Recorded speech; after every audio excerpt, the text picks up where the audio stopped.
Cope, cope up, cope with, or cope up with? Which one should you use?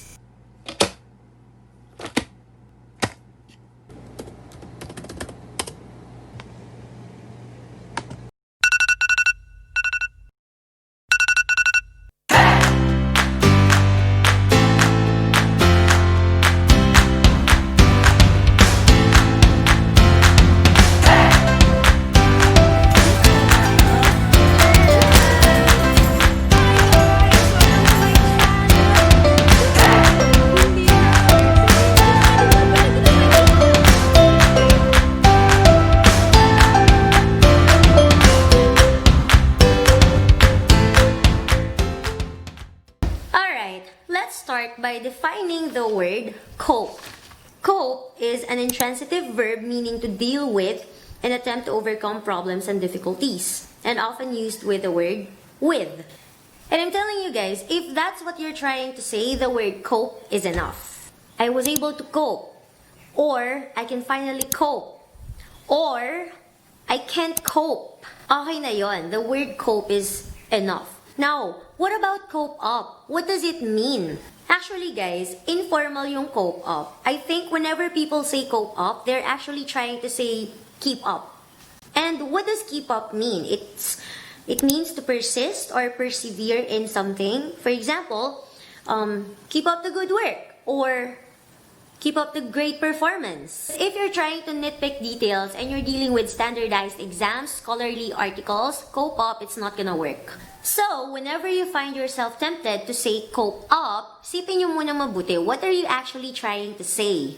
If you're trying to say you were able to deal with something successfully, then just use the word cope. But if you're trying to say persist or persevere in something, then you can just use keep up.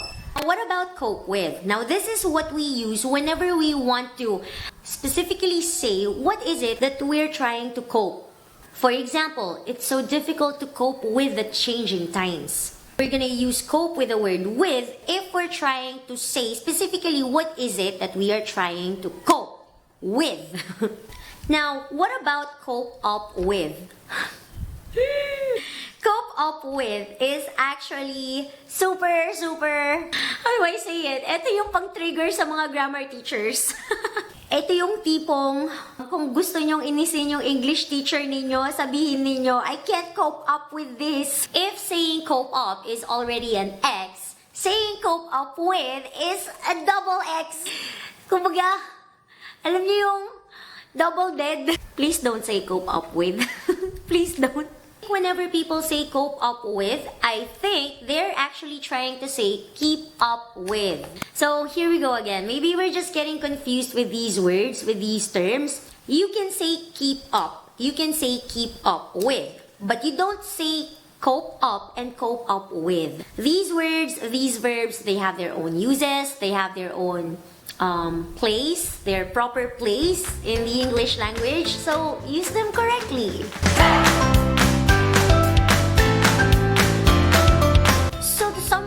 Again, if we're trying to say cope, it means deal with something successfully, and that word is already enough.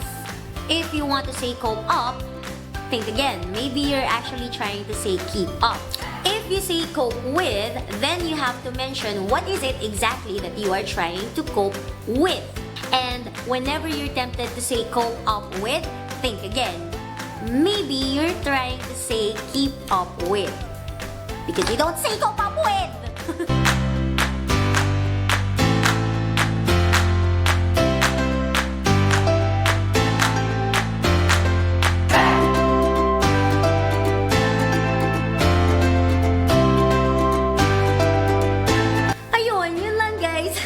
I hope this lesson helps.